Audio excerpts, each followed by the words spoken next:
ಕಂದ ಕುಮಾರ ಕಂದ ಕುಮಾರ ಶಂಭು ಕುಮಾರ ಎಲ್ಲಿದ್ದೀಯೋ ಕಂದ ಕುಮಾರ ಮಗನೇ ಶಂಭು ಕುಮಾರ ಮಗನೇ ಶಂಭು ಮಾತೆ ಕುಮಾರ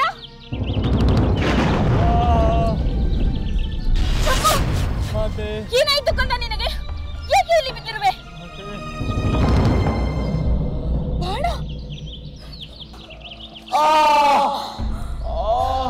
ಕುಮಾರ ನಿನಗೆ ಬಾಣವನ್ನು ಬಿಟ್ಟವರು ಯಾರು ನಿನ್ನ ಅವಸ್ಥೆಯನ್ನು ನೋಡಲಾಗುತ್ತಿಲ್ಲವಲ್ಲ ಮಗನೇ ಕಂದ ಅಯ್ಯೋ ನಾನು ಕಂಡ ಕೆಟ್ಟ ಕನಸು ಸತ್ಯವಾಗಿ ಹೋಯ್ತಲ್ಲ ಸಹಿಸಲಾರದ ನೋವು ಇದೇನಾಯ್ತು ನಿನಗೆ ಕೇಡು ಮಾಡಲು ಸಾಧ್ಯವಿಲ್ಲ ಎಂಬ ಆತರನ ಮಾತು ಹುಸಿಯಾಗಿ ಹೋಯ್ತಲ್ಲ ಕಂದ ನಿನ್ನ ಈ ದುರವಸ್ಥೆಗೆ ಯಾರು ಕಾರಣ ಹೇಳು ಕುಮಾರ ಹೇಳು ಈಗಲೇ ಆ ಪಾಪಿಯ ಎದೆಯನ್ನು ಬಗೆದು ಅವನ ರಕ್ತವನ್ನು ಕುಡಿಯುತ್ತೇನೆ ನಿನ್ನ ಈ ಅವಸ್ಥೆಯನ್ನು ನೋಡಲಾಗುತ್ತಿಲ್ಲವಲ್ಲ ಕಂದ ಕುಮಾರ ಹೇಳು ಕುಮಾರ ನಿನ್ನ ಈ ದುರವಸ್ಥೆಗೆ ಯಾರು ಕಾರಣ ಮಾತೆ ಇಬ್ಬರು ಪರಾಕ್ರಮಿಗಳಾದ ಮಾನವ ಪುರುಷರು ಮತ್ತು ಒಬ್ಬಳು ಚೆಲುವೆ ಗೋದಾವರಿ ತೀರದ ಪಂಚವಟಿಯಲ್ಲಿ ಪರ್ಣ ಕುಟೀರವನ್ನು ನಿರ್ಮಿಸಿ ವಾಸಿಸಲು ಬಂದಿದ್ದಾರೆ. ನಾನು ಹೊಸಬರನ್ನು ಕಂಡು ಮರೆಯಲ್ಲಿ ನಿಂತು ನೋಡುತ್ತಿದ್ದೆ. ಅವರಲ್ಲಿ ದೊಡ್ಡವನು ನಾನಿದ್ದ ಮರವನ್ನು ನೋಡಿ ಕತ್ತರಿಸುವಂತೆ ಹೇಳಿದ. ಅವರಲ್ಲಿ ಚಿಕ್ಕವನು ನಾನು ಮರವೆಂದು ಭಾವಿಸಿ ನನ್ನ ಮೇಲೆ ಬಾಣವನ್ನು ಪ್ರಯೋಗಿಸಿದ. ನಾನು ಕುಸಿದು ಬಿದ್ದೆ ಮಾತೆ. ಈಗ ಸಾವು ಹತ್ತಿರವಾಗಿದೆ. ಹೇಗೆ ಹೀಗೆ ಮಾಡಿದೆ ಕಂದ? ಅವರ ವಿಷಯ ನನಗೆ ಹೇಳಿದ್ದರೆ ನಾನೇ ಅವರ ಹೆಡೆಮುರಿ ಕಟ್ಟಿ ನಿನಗೆ ತಂದು ಕೊಡುತ್ತಿದ್ದೇನಲ್ಲ. ನಿನ್ನನ್ನು ಈ ಸ್ಥಿತಿಗೆ ಕಾರಣರಾದ ಅವರನ್ನು ನಾನು ಸುಮ್ಮನೆ ಬಿಡುವುದಿಲ್ಲ. ಈಗಲೇ ಹೋಗಿ ಅವರನ್ನು ನಾಶ ಮಾಡುತ್ತೇನೆ. ಬೇಡ ಮಾತೆ, ಬೇಡ. ತುಡುಕಬೇಡ. ತುಡುಕಿ ನನ್ನಂತೆ ನೀನೂ ಬಲಿಯಾಗಬೇಡ. ಈ ಶೂರ್ಪಣಖಿಯನ್ನು ಬಲಿ ಹಾಕುವುದು ಅಷ್ಟು ಸುಲಭವಲ್ಲ. ಇಲ್ಲ ಮಾತೆ, ಅವರು ಬಲಶಾಲಿಗಳೆಂದು ಕಾಣುತ್ತಿದೆ. ಅವರ ಬಲಾಬಲಗಳನ್ನು ತಿಳಿಯದೆ ಆತುರ ಪಡಬೇಡ. ಆಗಲಿ ಕುಮಾರ, ನಾನು ಆತುರ ಪಡುವುದಿಲ್ಲ. ಆದರೆ ನಿನ್ನ ಸಾವಿನ ಸೇಡನ್ನು ತೀರಿಸಿಕೊಳ್ಳದೆ ನಾನು ಸುಮ್ಮನೆ ಇರುವುದಿಲ್ಲ. ಕ್ಷಮಿಸು ಮಾತೆ. ಆ ಮಾನವ ಸ್ತ್ರೀಯ ಸೌಂದರ್ಯಕ್ಕೆ ಮರುಳಾಗಿ ಮರವಾಗಿ ನಿಂತು ಮರಣವನ್ನು ತಂದುಕೊಂಡೆ. ಇಲ್ಲ ಕುಮಾರ, ನಿನಗೆ ಏನೂ ಆಗುವುದಿಲ್ಲ. ಕಾಲ ಬಂದಿದೆ. ನಾನು ನಿನ್ನನ್ನು ಸಾಯಲು ಬಿಡುವುದಿಲ್ಲ ಕುಮಾರ. ಮಾತೆ, ಇಲ್ಲ ಕುಮಾರ. ಮಾತೆ, ಕುಮಾರ, ಕುಮಾರ.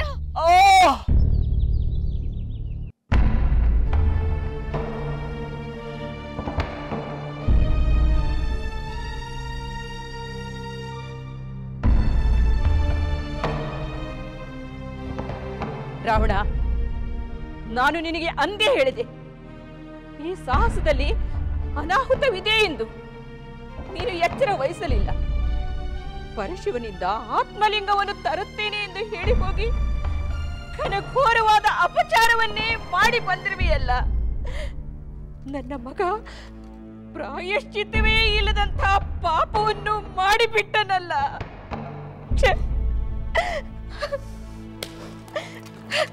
ಮನ್ನಿಸು ಮಾತೆ, ಮನ್ನಿಸು. ನನ್ನ ತಪಸ್ಸಿಗೆ ಮೆಚ್ಚಿ ಪ್ರತ್ಯಕ್ಷನಾದ ಪರಶಿವನ ಜೊತೆಯಲ್ಲಿಯೇ ಸರ್ವಮಂಗಳೇ ಪಾರ್ವತಿ ದೇವಿಯೂ ಇದ್ದಳು. ಅದಾವ ಮೋಹ ನನ್ನ ಮನಸ್ಸನ್ನು ಕೆಡಿಸಿತೋ, ಅದಾವ ಅಜ್ಞಾನ ನನ್ನಲ್ಲಿ ಕವಿಯಿತೋ, ಅದ್ಯಾವ ದುಷ್ಟ ಶಕ್ತಿ ನನ್ನನ್ನು ಕೆಡಿಸಿತೋ, ಮಾತೆ ಮಹಾದೇವಿಯಲ್ಲಿಯೇ ನಾನು ಮೋಹ ಪರವಶನಾಗಿ ಬಿಟ್ಟೆ. ನನ್ನ ತಾಪಾಪಿ ಈ 3 ಲೋಕದಲ್ಲಿಯೇ ಯಾರು ಇಲ್ಲ ಮಾತೆ, ಯಾರು ಇಲ್ಲ ಮಾತೆ.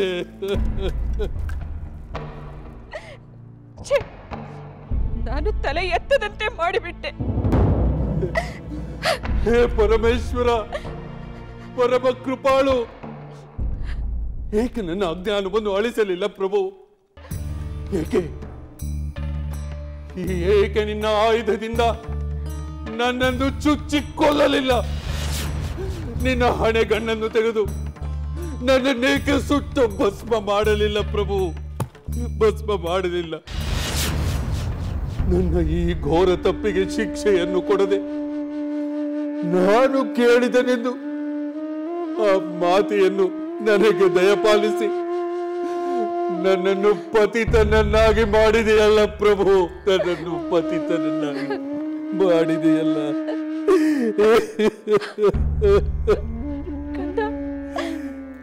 ರಾವಣ, ಶಾಂತನಾಗು, ಶಾಂತನಾಗು. ನೀನು ಪತಿತನಾಗುವುದನ್ನು ತಪ್ಪಿಸಲೆಂದೇ ಆ ಕೃಪಾಕರಿಯಾದ ಪಾರ್ವತಿ ಹಾಗೆ ಮಾಡಿದ್ದಾಳೆ. ನಿನ್ನ ಕಣ್ಣಿಗೆ ರಾಕ್ಷಸಿ ರೂಪದಿಂದ ಅವಳು ತೋರಿಸಿದಳೆಂದೇ ನೀನು ಅವಳನ್ನು ಪುನಃ ಆ ಪರಶಿವನಿಗೆ ಒಪ್ಪಿಸಿ ಬಂದೆ. ಸಮಾಧಾನವಾಗು. ಮಾತೆ ಪಾರ್ವತಿ ದೇವಿ, ನನ್ನ ಈ ಮಹಾಪರಾಧವನ್ನು ಮನ್ನಿಸು ತಾಯಿ, ಮನ್ನಿಸು. ಕುಮಾರ, ಇನ್ನು ಮುಂದೆ ಇಂಥ ಅಪಚಾರವೆಸಗದಂತೆ ಎಚ್ಚರಿಕೆ ವಹಿಸು. ದಶಕಂಠ, ನೀನು ಆತ್ಮಲಿಂಗ ತರಲಿಲ್ಲವೆಂದು ನನಗೆ ಬೇಸರವಿಲ್ಲ. ಆದ್ರೆ ನಿನ್ನಿಂದ ಇಂಥ ಅಪರಾಧವಾಯಿತಲ್ಲ ಎಂದು ಕಳವಳವಿದೆ. ಮಾತೆ, ಈ ಪಾಪಕ್ಕೆ ತಕ್ಕ ಪ್ರಾಯಶ್ಚಿತ್ತವೆಂದರೆ ನಾನು ಮತ್ತೆ ಘೋರ ತಪಸ್ಸನ್ನಾಚರಿಸಿ ಈ ಪಾಪದಿಂದ ಮುಕ್ತನಾಗಬೇಕು. ಪರಶಿವನನ್ನು ಒಲಿಸಿಕೊಂಡು ಆತನಿಂದ ಆತ್ಮಲಿಂಗವನ್ನು ತರಬೇಕು. ಇದೊಂದೇ ದಾರಿ ಮಾತೆ, ಇದೊಂದೇ ದಾರಿ. ಹೇ ಪರಮೇಶ್ವರ, ಪರಮ ಕೃಪಾಳು, ನೀನೇ ಶರಣು, ನೀನೇ ಶರಣು. ಕುಮಾರ, ದಶಕಂಠ, ಬೇಡ ಕಂದ, ಬೇಡ.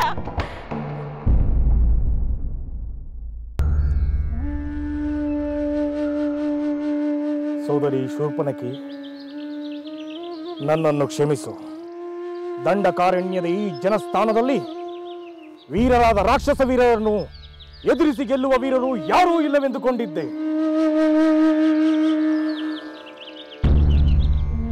ನಮ್ಮ ಶಂಭುಕುಮಾರನನ್ನು ಯಾರೋ ಹತ್ಯೆ ಮಾಡಿದ್ದಾರೆಂದರೆ ನನಗೆ ಈಗಲೂ ನಂಬಿಕೆ ಬರುತ್ತಿಲ್ಲ. ದೇವದಾನವರಲ್ಲಿ ನಮ್ಮ ರಾಕ್ಷಸ ವೀರರನ್ನು ಜಯಿಸುವ ಧೀರ ಯಾರಿದ್ದಾನೆ? ಸಾಕು ಸಾಕು ಮಾಡು ನೀನು ಸ್ವಪ್ರಶಂಸೆಯನ್ನು. ನನ್ನ ಪುತ್ರನನ್ನು ಕೊಂದವನು ದೇವನು ಅಲ್ಲ, ದಾನವನು ಅಲ್ಲ, ಮಾನವ. ಯಕಶ್ಚಿತ್ ಒಬ್ಬ ನರಮಾನವ. ಅವನ ಬಳಿ, ಅವನ ಸೋದರನ ಬಳಿ ಬಿಲ್ಲು ಬಾಣದ ಹೊರತಾಗಿ ಯಾವ ಸೈನ್ಯವೂ ಇರಲಿಲ್ಲ. ಅಂಥವರಿಂದ ನನ್ನ ವೀರಪುತ್ರನು ಹತನಾದನೆಂದರೆ ನಮ್ಮ ರಾಕ್ಷಸ ಕುಲಕ್ಕೆ ಅವಮಾನ. ಸಮಾಧಾನ ತಂದುಕೋ ಸೋದರಿ. ನೀನು ಹೇಳಿದಂತೆ ಇದು ರಾಕ್ಷಸ ಕುಲದ ಮಾನ ಮರ್ಯಾದೆಗಳ ಪ್ರಶ್ನೆ. ಈ ಕ್ಷಣವೇ ನಾನು ಹೋಗಿ ನಿನ್ನ ಪುತ್ರನ ಸಾವಿಗೆ ಪ್ರತೀಕಾರ ಮಾಡಿ ಬರುತ್ತೇನೆ. ಆ ಹುಲುಮಾನವರನ್ನು ಕೊಂದು ಅವರ ಶವಗಳನ್ನು ನಿನ್ನ ಪಾದಗಳ ಮೇಲೆ ಹಾಕುತ್ತೇನೆ. ಅಗತ್ಯವಿಲ್ಲ, ಯಾರು ಹೋಗುವ ಅಗತ್ಯವಿಲ್ಲ. ನನ್ನ ಪುತ್ರನು ಕಾಣುತ್ತಿವೆಂದು ಆತಂಕದಿಂದ ಬಂದು ಹೇಳಿದಾಗ ಏನೇನೋ ನೆಪ ಹೇಳಿ ಸುಮ್ಮನಾದೆ. ಈಗ ಹೋದರೆ ಏನು ಪ್ರಯೋಜನ? ಹತನಾದ ನನ್ನ ಪುತ್ರನು ಮತ್ತೆ ಬದುಕಿ ಬರುತ್ತಾನೆಯೇ? ಹಾಗಲ್ಲ ಸಹೋದರಿ. ನನ್ನ ಮಗನೇನೋ ಸತ್ತು ಹೋದ, ನೀವು ಏಕೆ ಸಾಯಬೇಕು? ನಾವು ಸಾಯುವುದಿಲ್ಲ ಸಹೋದರಿ, ಆ ಪಾಪಿಗಳನ್ನೇ ಸಾಯಿಸುತ್ತೇವೆ. ದುಡುಕಿ ಬಡಿಯುವುದು ಬೇಡ. ವೀರನಾದ ನನ್ನ ಪುತ್ರನಂದೇ ಕೊಂದ ಅವರ ಶಕ್ತಿಯ ಬಗ್ಗೆ ಹಗುರವಾಗಿ ಯೋಚಿಸುವುದು ಅವಿವೇಕ. ನಾನೇ ಪಂಚವಟಿಗೆ ಹೋಗುತ್ತೇನೆ. ಅವರ ಬಲಗಳನ್ನು ತಿಳಿದುಕೊಳ್ಳುತ್ತೇನೆ. ಆ ನಂತರ ಯಾವ ರೀತಿ ಚಿತ್ರಹಿಂಸೆ ಕೊಟ್ಟು ಅವರನ್ನು ಸಾಯಿಸಬೇಕು ಎಂದು ನಾನೇ ಉಪಾಯ ಮಾಡುತ್ತೇನೆ. ಅಲ್ಲಿಯವರೆಗೂ ಯಾರು ಈ ವಿಚಾರದಲ್ಲಿ ಯಾರು ತಲೆ ಹಾಕಕೂಡದು. ಇದು ನನ್ನ ಆಜ್ಞೆ. ಆಗಲಿ ಸೋದರಿ, ನಿನ್ನ ಮಾತಿನಂತೆಯೇ ನಡೆದುಕೊಳ್ಳುತ್ತೇವೆ.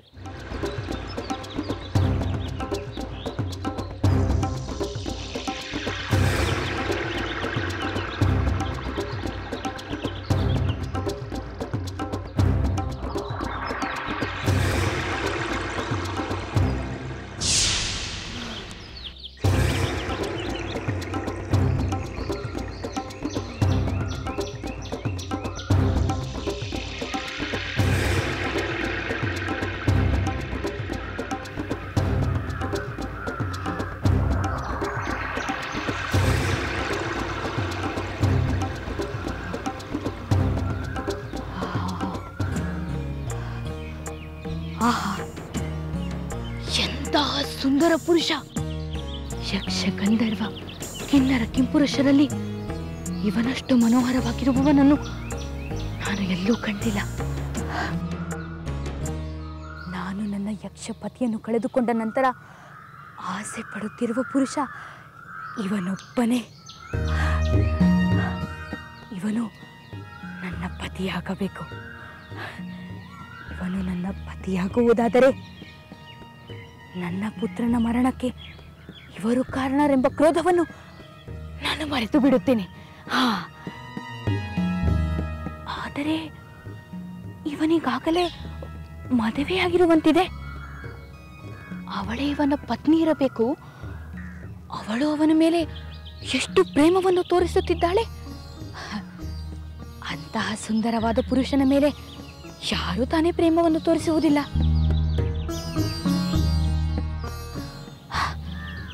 ಇವನನ್ನು ನಾನು ಪಡೆಯಲೇಬೇಕು. ಆದರೆ ಇವನು ನನ್ನನ್ನು ನಿರಾಕರಿಸಿದರೆ ಇಲ್ಲ, ಅದು ಸಾಧ್ಯವೇ ಇಲ್ಲ. ಏಕೆಂದರೆ ನನ್ನ ಅಗ್ರಜ ರಾವಣ ನನಗೆ ಅಂದೇ ಹೇಳಿದ್ದ. ಸೋದರಿ, ಸತ್ತವರನ್ನಂತೂ ಮತ್ತೆ ಹಿಂದಿರುಗಿ ತರಲಾಗುವುದಿಲ್ಲ. ನೀನು ಮಹಾರಾಣಿಯಾಗಿ ಮೆರೆದು ಸಂತೋಷ ಪಡು ಸೋದರಿ. ನನ್ನನ್ನು ಯಾವ ಪ್ರಾಂತ್ಯದ ಅಧಿಪತಿಯನ್ನಾಗಿ ಮಾಡುತ್ತೀಯಾ? ದಂಡಕಾರಣ್ಯದ ಪಂಚವಟಿ ನೀನು ವಾಸಿಸಲು ಯೋಗ್ಯವಾದ ಸ್ಥಳ. ಅಲ್ಲಿಗೆ ನೀನು ಮಹಾರಾಣಿಯಾಗು. ನೀನು ಹೇಳಿದ ಹಾಗೆ ನಾನು ಮಹಾರಾಣಿ ಆಗಬಹುದು. ಆದರೆ ನನಗೆ ಪತಿ ಬೇಕು ಎನಿಸಿದಾಗ ನಾನೇನು ಮಾಡಲಿ? ಹೇಳು ಅಗ್ರಜ, ಏನು ಮಾಡಲಿ? ಶೂರ್ಪನಖಿ, ನೀನೇನು ಮುದುಕಿಯಲ್ಲ. ನಿನಗೂ ಇನ್ನು ಯೌವನವಿದೆ, ಸೌಂದರ್ಯವಿದೆ. ನಿನ್ನನ್ನು ವರಿಸಲು ಎಂತಹ ಪುರುಷನು ಆಶಿಸುತ್ತಾನೆ. ನೀನು ಯಾವ ಪುರುಷನನ್ನು ಮೆಚ್ಚುವೆಯೋ ನನಗೆ ಹೇಳು. ಅವನೊಡನೆ ನಿನ್ನ ವಿವಾಹವನ್ನು ನಾನು ನೆರವೇರಿಸುತ್ತೇನೆ. ನಾನು ಇಚ್ಛೆ ಪಟ್ಟ ವ್ಯಕ್ತಿಯೊಂದಿಗೆ ನನ್ನ ವಿವಾಹ ಮಾಡುತ್ತೀಯಾ? ಖಂಡಿತವಾಗಿ. ಅವನು ನಿನ್ನನ್ನು ಒಪ್ಪಲಿ ಬಿಡಲಿ, ಅವನಿಗೆ ಮದುವೆ ಆಗಿರಲಿ ಆಗದೇ ಇರಲಿ, ಅವನು ನನ್ನ ಶತ್ರುವಾದರೂ ಸರಿ, ಮಿತ್ರನೆಂದು ಪರಿಗಣಿಸಿ ಅವನನ್ನು ನಿನಗೆ ವಿವಾಹ ಮಾಡಿಸಿಯೇ ಮಾಡಿಸುತ್ತೇನೆ. ಸರಿ, ಹಾಗಾದರೆ.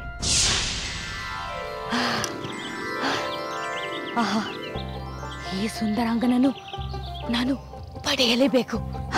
ನನ್ನ ಆಸೆಯನ್ನು ಇವನ ಬಳಿ ಹೇಳಲೇಬೇಕು. ರಾವಣನ ಸೋದರಿಯಾದ ನಾನು ಕೇಳಿದರೆ ಬೇಡವೆನ್ನುವ ಧೈರ್ಯ ಯಾರಿಗಿದೆ? ಆದರೆ ಒಂದು ವೇಳೆ ಇವನು ಒಪ್ಪದಿದ್ದರೆ ಅವನನ್ನು ಬಲಾತ್ಕಾರವಾಗಿ ಆದರೂ ನಾನು ಮದುವೆಯಾಗಲೇಬೇಕು. ಇವನೇನಾದರೂ ನನ್ನ ಬಳಿ ಪರಾಕ್ರಮ ತೋರಲು ಮುಂದಾದರೆ ಇವನನ್ನು ಅಡಗಿಸಲು ನನ್ನ ಅಗ್ರಜರಿದ್ದಾರೆ. ಇವನನ್ನು ನಾನೇ ಹೋಗಿ ಕೇಳುತ್ತೇನೆ. ನಾನು ಈ ರೂಪದಲ್ಲಿ ಹೋದರೆ ಅವನು ಹೆದರೇ ಬಿಟ್ಟಾನು. ಸುಂದರನನ್ನು ಮೋಹಿಸಲು ಸುಂದರಿಯಾಗಿಯೇ ಹೋಗಬೇಕು.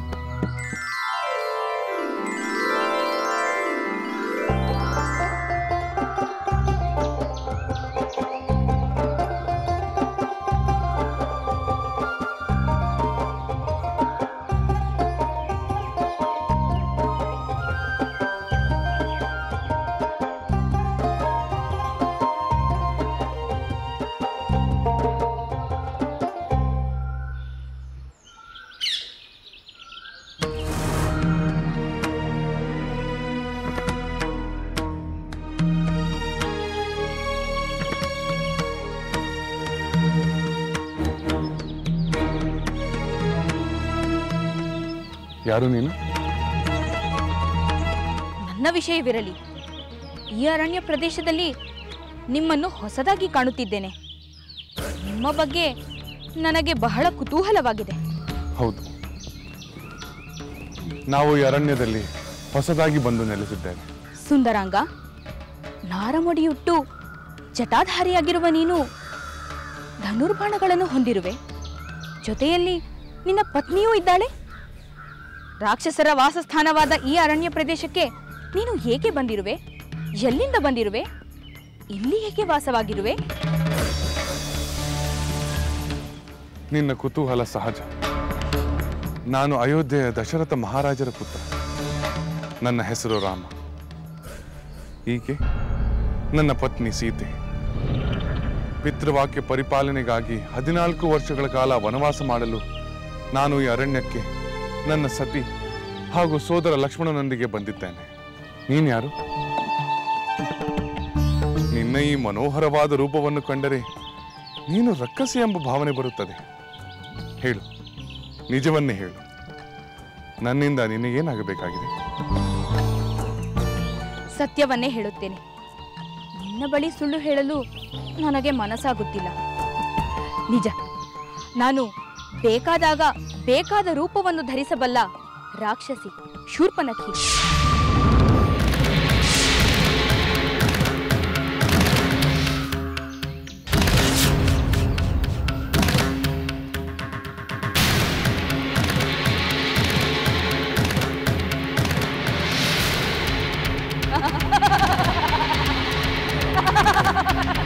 ನೋಡು ರಾಮ, ಇದೇ ನನ್ನ ನಿಜವಾದ ರೂಪ. ಈ ಅರಣ್ಯದಲ್ಲಿ ಸಕಲ ಜೀವಿಗಳು ನನ್ನನ್ನು ಕಂಡರೆ ಭಯದಿಂದ ತತ್ತರಿಸುತ್ತವೆ. ರಾಕ್ಷಸರ ಕುಲಕ್ಕೆ ಒಡೆಯನಾದ ರಾವಣನೇ ನನ್ನ ಅಗ್ರಜನು. ಇದು 3 ಲೋಕಗಳನ್ನು ನಡುಗಿಸುವ ರಾವಣನ ತಂಗಿಯೇ? ಮಹಾಬಲನಾದ ಕುಂಭಕರ್ಣನು ನನ್ನ ಇನ್ನೊಬ್ಬ ಅಗ್ರಜ. ಅಣ್ಣಂದರಿಗೆ ತಕ್ಕ ತಂಗಿ. ಅವನು ನಿದ್ರಾಪ್ರಿಯ, ಸದಾಕಾಲ ನಿದ್ರೆಯಲ್ಲೇ ಮುಳುಗಿರುತ್ತಾನೆ. ಧರ್ಮಾತ್ಮನಾದ ವಿಭೀಷಣನು ನನ್ನ ಅಗ್ರಜನೆ. ಅವನು ರಾಕ್ಷಸ ಕುಲದಲ್ಲೇ ಹುಟ್ಟಿದರೂ ಅವನ ಸ್ವಭಾವವೇ ಬೇರೆ. ಒಬ್ಬ ಅಣ್ಣನಾದರೂ ಧರ್ಮಾತ್ಮನಾಗಿರುವನಲ್ಲ. ಇವರಲ್ಲದೆ ಮಹಾವೀರರಾದ ಖರ ದೂಷಣರೆಂಬ ಇನ್ನೂ 2 ಸೋದರರಿದ್ದಾರೆ. ಅವರಂತೆಯೇ ನಾನು ಬಲ ಪರಾಕ್ರಮಿ. ನಿನ್ನ ಈ ರೂಪವನ್ನು ಕಂಡರೆ ಅದು ಅತಿಶಯೋಕ್ತಿ ಅಲ್ಲ ಎನಿಸುತ್ತಿದೆ. ನಿನ್ನ ರೂಪದ ಮುಂದೆ ನನ್ನ ರೂಪವು ಏನೂ ಇಲ್ಲ ರಾಮ. ಈ ನಿನ್ನ ಸುಂದರವಾದ ರೂಪಕ್ಕೆ ನಾನು ಮೋಹಿತಳಾಗಿದ್ದೇನೆ. ನಿನ್ನನ್ನು ನನ್ನ ಗಂಡನಾಗಿ ಪಡೆಯಬೇಕೆಂಬ ಆಸೆಯಿಂದ ನಿನ್ನ ಬಳಿ ಬಂದಿದ್ದೇನೆ. ರಾಕ್ಷಸರ ಕಾಟ ಮುಗಿಯುತ್ತೆಂದರೆ ಈ ರಾಕ್ಷಸಿಯ ಕಾಟ ಆರಂಭವಾಯ್ತಲ್ಲ. ಎಷ್ಟು ಧೈರ್ಯ ಈ ರಾಕ್ಷಸಿಗೆ! ಹೇಗೆ ಮೌನವಾದೆ ರಾಮ? ನಾನು ಸಕಲ ಶಕ್ತಿ ಸಾಮರ್ಥ್ಯಗಳಿಂದ ಸಂಪನ್ನಳಾಗಿದ್ದೇನೆ. ಯಾವಾಗ ಎಲ್ಲಿ ಬೇಕಾದರೂ ಹೋಗಬಲ್ಲೆ. ನೀನು ನನ್ನ ಪತಿಯಾಗು. ಈ ದುರ್ಬಲ ಹೆಂಗಸಿನಿಂದ ನೀನು ಯಾವ ಸುಖವನ್ನು ಪಡಬಲ್ಲೆ? ನೀನು ನನ್ನನ್ನು ವಿವಾಹವಾಗು. ಸುಖದ ಸಾಗರದಲ್ಲಿ ಈಜಾಡು ರಾಮ. ಅದು ಸಾಧ್ಯವಿಲ್ಲ. ಏಕೆ ಸಾಧ್ಯವಿಲ್ಲ? ಇವಳಿಗಾಗಿ ಸಾಧ್ಯವಿಲ್ಲ ಎನ್ನುತ್ತಿರುವೆಯಾ? ಈ ಬಡಕಲು ದೇಹದ ಹೆಂಡತಿಯನ್ನು ಹಾಗೂ ನಿನ್ನ ಸಹೋದರನನ್ನು ಈಗಲೇ ತಿಂದು ಹಾಕುತ್ತೇನೆ. ಶೂರ್ಪಣಖಿ, ಇವರಿಬ್ಬರು ಅಡ್ಡವಿದ್ದಾರೆಂದು ಚಿಂತಿಸಬೇಡ. ನಾನು ಇವರಿಬ್ಬರನ್ನು ಕ್ಷಣ ಮಾತ್ರದಲ್ಲೇ ತಿಂದು ಮುಗಿಸುತ್ತೇನೆ. ಆ ನಂತರ ಈ ಪರ್ವತ ಶಿಖರಗಳಲ್ಲಿ, ಈ ಅರಣ್ಯದ ಸುಂದರ ಸ್ಥಳಗಳಲ್ಲಿ ಆನಂದದಿಂದ ವಿಹರಿಸೋಣ. ಎಲೆ ರಕ್ಕಸಿ, ನೀನು ನನ್ನನ್ನು ಬಯಸುವಂತಿಲ್ಲ. ಏಕೆಂದರೆ ಈ ನನ್ನ ಪತ್ನಿ ನನಗೆ ಪ್ರಾಣಪ್ರಿಯಳು. ಇವಳಿಂದ ನಾನು ದೂರನಾಗಲಾರೆ. ಆದರೆ ನನ್ನ ಸೋದರ ಲಕ್ಷ್ಮಣ, ಇವನು ನನ್ನಷ್ಟೇ ಸುಂದರ, ಗುಣವಂತ. ತನ್ನ ಪತ್ನಿಯಿಂದ ದೂರನಾಗಿ ಒಂಟಿಯಾಗಿದ್ದಾನೆ. ನಿನ್ನ ಸುಂದರ ರೂಪಿಗೆ ತಕ್ಕವನೆಂದರೆ ಅವನೇ. ನೀನು ಅವನನ್ನು ವರಿಸಿದರೆ ಸವತಿಯ ಬಾಧೆಯೂ ಇರುವುದಿಲ್ಲ. ಇಲ್ಲ, ನನ್ನ ಸಹೋದರ ಇವಳನ್ನು ನನ್ನ ಬಳಿಗೆ ಕಳಿಸುವ ವಿನೋದ ಮಾಡುತ್ತಿರುವನೆ. ಬರಲಿ, ಅವಳಿಗೆ ನೀನೇ ಸರಿ ಎಂದು ನಿನ್ನ ಬಳಿಗೆ ಕಳಿಸುತ್ತೇನೆ. ಇದೇನಿದು? ಈ ರಾಕ್ಷಸಿಯ ಮಾತಿಗೆ ಕೋಪ ತೋರದೆ ವಿನೋದ ಮಾಡುತ್ತಿದ್ದಾರೆ.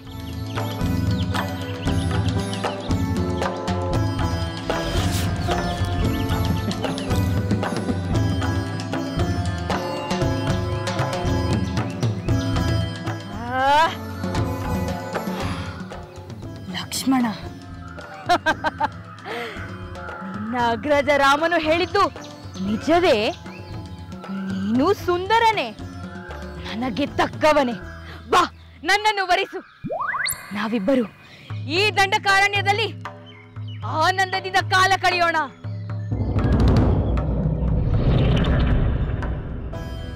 ಆಹಾ, ಕಮಲದಂತಹ ಸುಮನೋಹರ ನೀನು. ಚಿಂತೆ ಇಲ್ಲ, ಲಕ್ಷ್ಮಣನಿಗೂ ನನ್ನ ವಿನೋದ ಅರ್ಥವಾಯಿತು. ಅಯ್ಯೋ, ನೀನು ನನ್ನ ಸ್ಥಿತಿಯನ್ನು ಅರಿತಿಲ್ಲ. ನಾನು ಒಬ್ಬ ದಾಸ. ನೀನು ನನ್ನನ್ನು ವರಿಸಿದರೆ ನೀನೂ ದಾಸಿಯಾಗಬೇಕಾಗುತ್ತದೆ. ಯೌವನ, ರೂಪ, ಬಲ ಎಲ್ಲವೂ ಉಳ್ಳ ನೀನು ಒಬ್ಬ ದಾಸನನ್ನು ಕೈ ಹಿಡಿಯುವುದೇ? ರಾವಣನ ಸೋದರಿಯಾದ ನಾನು ದಾಸಿಯಾಗುವುದೇ ಸಾಧ್ಯವೇ ಇಲ್ಲ. ಹಾಗಾದರೆ ನನ್ನ ಸಹೋದರನನ್ನೇ ವರಿಸಿ ಅವನ ಕಿರಿಯ ಹೆಂಡತಿಯಾಗಿ ಧನ್ಯಳಾಗು. ಅವನ ಕೈ ಹಿಡಿದೆ ಎಂದರೆ ಆ ಬಡಕಲು ದೇಹದ ಮೊದಲನೇ ಹೆಂಡತಿಗಿಂತ ನಿನ್ನನ್ನೇ ಹೆಚ್ಚಾಗಿ ಪ್ರೀತಿಸುತ್ತಾನೆ. ಸರಿಯಾಗಿ ಹೇಳಿದೆ, ಸತ್ಯವನ್ನೇ ನುಡಿದೆ. ನಾನು ಅವನನ್ನೇ ಕೇಳುತ್ತೇನೆ.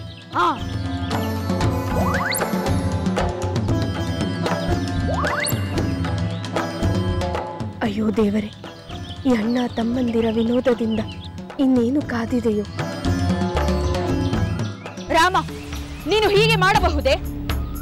ನಿನ್ನ ಪತ್ನಿಯ ಮೇಲಿನ ಪ್ರೀತಿಗಾಗಿ ನನ್ನನ್ನು ಆ ದಾಸನನ್ನು ವಿವಾಹವಾಗಲು ಹೇಳಬಹುದೇ? ಅವನು ನನ್ನ ಸೋದರ ಶೂರ್ಪಣಖಿ. ಅವನನ್ನು ನಾನು ದಾಸನೆಂದು ತಿಳಿದಿಲ್ಲ. ನನ್ನ ತಂದೆಗೆ ನಾನು ಹಿರಿಯ ಪುತ್ರ, ಅವನು ಕಿರಿಯ ಪುತ್ರ. ನಾನು ರಾಜಕುಮಾರ, ಅವನು ರಾಜಕುಮಾರ. ಇರಬಹುದು, ಆದರೆ ಅವನು ನಿನ್ನ ಆಜ್ಞೆಯನ್ನು ಮಾತ್ರ ಪಾಲಿಸುತ್ತಾನೆ. ಅಂದ ಮೇಲೆ ಅವನು ನಿನ್ನ ದಾಸನೇ. ನನಗೆ ಅವನು ಬೇಡ, ನೀನೇ ನನ್ನನ್ನು ಮದುವೆ ಆಗು.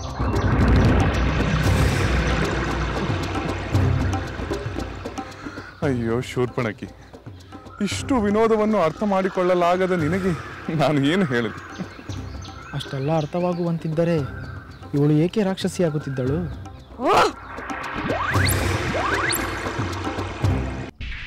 ಶೂರ್ಪಣಖಿ, ನಾನು ನಿನ್ನನ್ನು ಮದುವೆ ಆಗುವುದು ಸಾಧ್ಯವಿಲ್ಲ. ಏಕೆಂದರೆ ನಾನು ಏಕಪತ್ನಿ ವ್ರತಸ್ಥ. ಈ ಜನ್ಮದಲ್ಲಿ ನನ್ನ ಸೀತೆಯನ್ನು ಬಿಟ್ಟು ಉಳಿದ ಸ್ತ್ರೀಯರೆಲ್ಲರೂ ನನಗೆ ಮಾತೆಯರು, ಸೋದರಿಯರು ಮಾತ್ರ. ದಯಮಾಡಿ ಈ ಅರ್ಥಹೀನ ಆಸೆಯನ್ನು ಬಿಟ್ಟು ನಿನ್ನ ಪಾಡಿಗೆ ನೀನು ಹೊರಟು ಹೋಗು. ಸಾಧ್ಯವಿಲ್ಲ. ನಾನು ಇಷ್ಟಪಟ್ಟ ಪುರುಷನನ್ನು ಪಡೆಯದೆ ಇಲ್ಲಿಂದ ಹೋಗಲು ಸಾಧ್ಯವೇ ಇಲ್ಲ. ಈ ನಿನ್ನ ಹೆಂಡತಿಯನ್ನು ಕೊಂದರೆ ನೀನು ನನ್ನೊಡನೆ ಏಕಪತ್ನಿ ವ್ರತಸ್ಥನಾಗಿಯೇ ಇರಬಹುದು. ಶೂರ್ಪಣಖಿ, ನನಗೂ ಒಬ್ಬ ಪತಿ ಇದ್ದ. ಅವನನ್ನು ನನ್ನ ಸೋದರನೇ ಕೊಂದು ಹಾಕಿದ.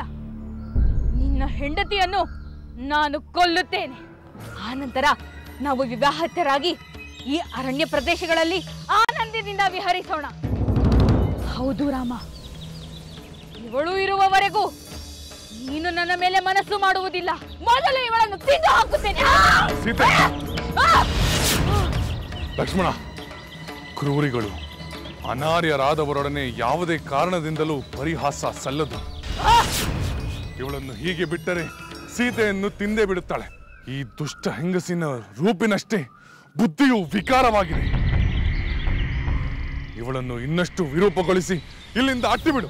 ಆಗಲಿ ಸಹೋದರ, ನಾನು ನಿನ್ನ ಆಜ್ಞೆಗಾಗಿ ಕಾಯುತ್ತಿದ್ದೆ. ಏ ದುರುಳ ರಕ್ಕಸಿ, ನೀನು ಅತ್ತಿಗೆಯ ಮೇಲೆ ಆಕ್ರಮಣ ಮಾಡಿ ಮಹಾಪರಾಧವನ್ನೇ ಮಾಡಿರುವೆ. ಈ ನಿನ್ನ ದುರ್ನಡತೆಗೆ ತಕ್ಕ ಶಿಕ್ಷೆಯನ್ನು ನೀಡುತ್ತೇನೆ.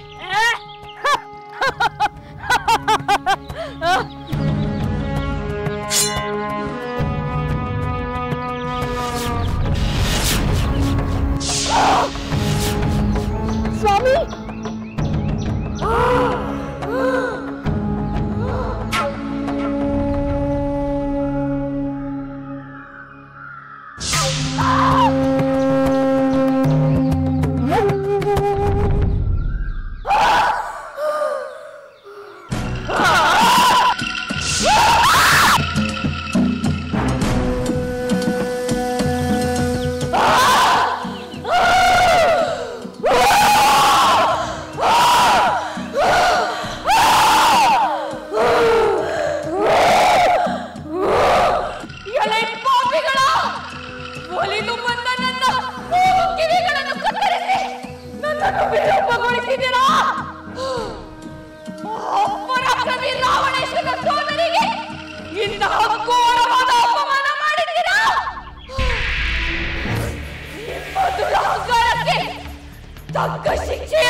ಸೀತೆ,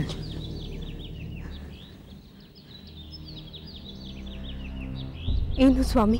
ಏನನ್ನು ಯೋಚಿಸುತ್ತಿರುವೆ? ಆ ರಾಕ್ಷಸಿ ಆಡಿದ ಮಾತುಗಳನ್ನು ನನ್ನಲ್ಲಿ ಭಯ ಹುಟ್ಟಿಸುತ್ತಿದೆ. ಭಯವೇ? ಭಯ ಏಕೆ ದೇವಿ? ನಿನ್ನನ್ನು ಕೊಲ್ಲಲು ಬಂದ ಆ ದುಷ್ಟ ಹೆಂಗಸಿಗೆ ತಕ್ಕ ಶಿಕ್ಷೆಯನ್ನು ವಿಧಿಸಲಾಗಿದೆ. ಅವಳು ಸ್ತ್ರೀ ಎಂಬ ಕಾರಣದಿಂದ ಅವಳನ್ನು ಜೀವಸಹಿತ ಉಳಿಸಿದ್ದೇವೆ. ಸಹೋದರ, ತಾಟಕಿಯನ್ನು ಕೊಂದಂತೆ ಇವಳನ್ನು ಕೊಂದು ಬಿಡಬೇಕಾಗಿತ್ತು. ನೀನು ವಿರೂಪಗೊಳಿಸುವಂತೆ ಆದೇಶ ಮಾಡಿದ್ದಕ್ಕೆ ನಾನು ಅಷ್ಟನ್ನೇ ಮಾಡಿದೆ. ಈ ಕಾರಣದಿಂದ ಅವಳ ಸೋದರರು ನಮ್ಮ ಮೇಲೆ ಪ್ರತೀಕಾರ ತೀರಿಸಿಕೊಳ್ಳಲು ಬರಬಹುದಲ್ಲವೇ? ಬರಲಿ ಬಿಡು ಸೀತೆ. ಅಧರ್ಮಕ್ಕೆ ಬೆಂಬಲ ನೀಡುವವರೆಲ್ಲರೂ ಶಿಕ್ಷಾರ್ಹರೇ. ನೀನು ಭಯಪಡದೆ ನಿಶ್ಚಿಂತಳಾಗಿರು. ಸ್ವಾಮಿ, ಈ ಪಂಚವಟಿಯಲ್ಲಿ ನಮ್ಮ ವನವಾಸವನ್ನು ಪ್ರಶಾಂತವಾಗಿ ಕಳೆಯಬಹುದೆಂದುಕೊಂಡಿದ್ದೆ. ಆದರೆ ಅದು ಹುಸಿಯಾಯಿತು. ಇಲ್ಲಿರುವ ಋಷಿಮುನಿಗಳು ಎಷ್ಟು ಕಷ್ಟಪಡುತ್ತಿರಬಹುದೆಂದು ನೀನು ಸ್ವಲ್ಪ ಅರ್ಥ ಮಾಡಿಕೋದೇವಿ. ಅವರೆಲ್ಲರನ್ನು ರಕ್ಷಣೆ ಮಾಡುವುದು ನಮ್ಮ ಕರ್ತವ್ಯವಲ್ಲವೇ?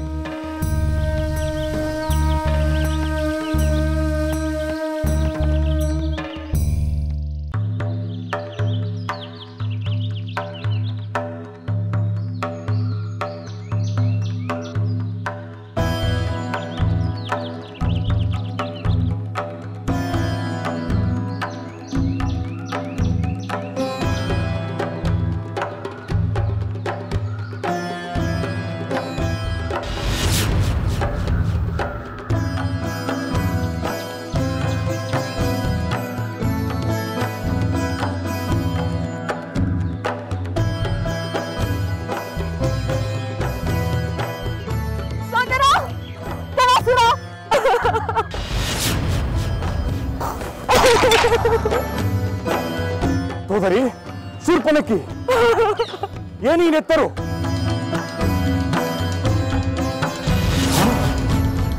ನಿನ್ನ ಮೂಗನ್ನು ಕತ್ತರಿಸಿದವ್ರು ಯಾರು? ಏನಾಯಿತು? ನೋಡು ಸೋದರ, ಆ ಪಾಪಿಗಳು ನನಗೆ ಎಂತಹ ಅವಸ್ಥೆಯನ್ನು ಉಂಟು ಮಾಡಿದ್ದಾರೆ ನೋಡು. ನಿನ್ನಂತಹ ವೀರನ ಸೋದರಿಗೆ ಎಂತಹ ಕೇಡು ಮಾಡಿದ್ದಾರೆ ನೋಡು ಸೋದರ, ನೋಡು. ಯಾರು ಯಾರು ಈ ನೀಚ ಕಾರ್ಯವನ್ನು ಮಾಡಿದವರು? ನಿನ್ನ ಸುಂದರವಾದ ಮುಖವನ್ನು ಅಂದಗೆಡಿಸಿದ ಪಾಪಿ ಯಾರು? ನಿನಗೆ ಈ ದುರವಸ್ಥೆಯನ್ನು ತಂದು ಅವನು ತನ್ನ ಮೃತ್ಯುವನ್ನು ತಾನೇ ಸ್ವಾಗತಿಸಿದ್ದಾನೆ. ಅವನು ಬದುಕಿರಬಾರದು, ಖಂಡಿತ ಬದುಕಿರಬಾರದು. ನೀನು ಯಾರೆಂದು ಅವನಿಗೆ ತಿಳಿಸಲಿಲ್ಲವೇ? ನಾನು ಯಾರೆಂದು ಅವರಿಗೆ ಹೇಳಿದೆ ಸೋದರ. ಘರ, ದೂಷಣ, ರಾವಣ, ಕುಂಭಕರ್ಣರೆಲ್ಲ ನನ್ನ ಸೋದರರೆಂದು ಹೇಳಿದೆ. ನೀನಾರೆಂದು ತಿಳಿದ ಮೇಲೂ ನಿನಗೆ ಈ ಅವಸ್ಥೆ ಉಂಟು ಮಾಡಿದರೆ ನಿನ್ನ ಕಿವಿ ಮೂಗುಗಳನ್ನು ಕತ್ತರಿಸುವಾಗ ನೀನೇಕೆ ಸುಮ್ಮನಿದ್ದೆ? ಮಹಾಬಲವಂತಳಾದ ನೀನೇಕೆ ಪ್ರತಿಭಟಿಸಲಿಲ್ಲ? ನಿನಗೆ ಕೇಡು ಮಾಡಲು ಬಂದ ಅವರನ್ನು ಅಲ್ಲೇ ಏಕೆ ತಿಕ್ಕಿ ಮುಕ್ಕಲಿಲ್ಲ? ಅದೇನು ಕಾಣಿ ಸೋದರ, ಯಾವ ಮಂಕು ಕವಿದಿತ್ತೋ ನನಗೆ ಏನು ಮಾಡಲು ತೋಚಲಿಲ್ಲ. ಇಲ್ಲ, ಮಹಾಬಲವಂತಳಾದ ನಿನಗೆ ಈ ಗತಿ ತಂದವರು ಸಾಮಾನ್ಯರಲ್ಲ, ಮಹಾಪರಾಕ್ರಮಿಗಳೇ ಇರಬೇಕು. ದೇವೇಂದ್ರನ ಹೊರತಾಗಿ ನಮಗೆ ಕೇಡು ಮಾಡಬಲ್ಲ ಸಮರ್ಥರು ಬೇರೆ ಯಾರೂ ಇಲ್ಲ. ಸೋದರಿ, ಹೇಳು ಸೋದರಿ, ಯಾರವರು? ನಿನ್ನೀ ದುರವಸ್ಥೆಗೆ ಕಾರಣ ಯಾರು ಹೇಳು? ಕ್ಷಣಮಾತ್ರದಲ್ಲಿ ಅವರನ್ನು ಕೊಂದು ನಿನ್ನ ದುಃಖಕ್ಕೆ ಪ್ರತೀಕಾರ ಮಾಡುತ್ತೇನೆ. ಸೋದರ, ಖಂಡಿತವಾಗಿಯೂ ನೀನು ಅವನನ್ನು ಕೊಲ್ಲುತ್ತೀಯಾ? ಅದರಲ್ಲಿ ಸಂದೇಹವೇ? ನನ್ನ ಸೋದರಿಯನ್ನು ಅಪಮಾನಗೊಳಿಸಿದ ಆ ಪುರುಷಾದಮನ ನೆತ್ತರನಿಂದ ಈ ಭೂಮಿಯನ್ನು ನೆನೆಸುತ್ತೇನೆ. ಹೇಳು ಸೋದರಿ, ಯಾರವನು? ಇನ್ನು ಆ ದುರುಳನನ್ನು ದೇವ ಗಂಧರ್ವರಾಗಲಿ ಪಿಶಾಚ ರಾಕ್ಷಸರಾಗಲಿ ರಕ್ಷಿಸಲಾರರು. ಹೇಳು ಸೋದರಿ, ಯಾರವನು? ಸೋದರ, ಅವರು ರಾಮ ಲಕ್ಷ್ಮಣರೆಂಬ ಸೋದರರಂತೆ. ಬಹು ಸುಂದರ ತರುಣರು, ಪರಾಕ್ರಮಿಗಳು. ಆದರೆ ನಾರು ಮಡಿ ಹುಟ್ಟು ಜಟಾಧಾರಿಗಳಾಗಿದ್ದಾರೆ. ಸಕಲ ರಾಜ ಲಕ್ಷಣಗಳಿಂದ ಕೂಡಿದ ಅವರು ವನವಾಸಕ್ಕಾಗಿ ಬಂದಿರುವರಂತೆ. ಅವರೊಡನೆ ಇನ್ನು ಯಾರಿದ್ದಾರೆ? ಅವರೊಡನೆ ಆ ರಾಮನ ಸತಿ ಸೀತೆ ಎಂಬ ಅತಿ ಚೆಲುವೆ ಇದ್ದಾಳೆ. ಅವಳ ಕಾರಣದಿಂದಾಗಿಯೇ ಅವರು ನನಗೆ ಇಂತಹ ಕೇಡನ್ನು ಮಾಡಿದ್ದು. ಇರಲಿ, ಅವರೆಲ್ಲರಿಗೂ ತಕ್ಕದ್ದು ಮಾಡುತ್ತೇನೆ. ಸೋದರ, ನೀನು ಕೊಂದ ಅವರ ನೊರೆ ನೆತ್ತರನ್ನು ನಾನು ಕುಡಿಯಬೇಕು. ನನ್ನ ಈ ಆಸೆಯು ನಿನ್ನಿಂದಲೇ ಈಡೇರಬೇಕು. ಈಡೇರಿಸುತ್ತೇನೆ ಸೋದರಿ, ಖಂಡಿತ ಈಡೇರಿಸುತ್ತೇನೆ. ಎಳೆ ರಾಕ್ಷಸ ವೀರರೇ, ನನ್ನ ಸೋದರಿ ಹೇಳಿದ್ದನ್ನು ಕೇಳಿದ್ದೀರಲ್ಲವೇ? ನೀವು 14 ಜನ ನನ್ನ ಸೋದರಿಯೊಡನೆ ಹೋಗಿ ಆ ದುರಾತ್ಮನನ್ನು ಕೊಂದು ಹಾಕಿ. ಹೋಗು ಸೋದರಿ, ನಮ್ಮ ರಾಕ್ಷಸ ವೀರರು ಅವನನ್ನು ಕೊಂದು ಹಾಕಿದ ನಂತರ ನೀನು ತೃಪ್ತಿಯಾಗುವಷ್ಟು ಅವರ ನೆತ್ತರನ್ನು ಕುಡಿದು ನಿನ್ನ ದುಃಖವನ್ನು ಶಾಂತಗೊಳಿಸಿಕೋ. ಹೋಗಿ. ಆಗಲಿ ಪ್ರಭು, ನಿಮ್ಮ ಆಜ್ಞೆಯಂತೆಯೇ ಆಗಲಿ. ಆ ದುಷ್ಟರನ್ನು ನಾವು ಕೊಂದಾಯಿತೆಂದೇ ತಿಳಿಯಿರಿ. ಬನ್ನಿ.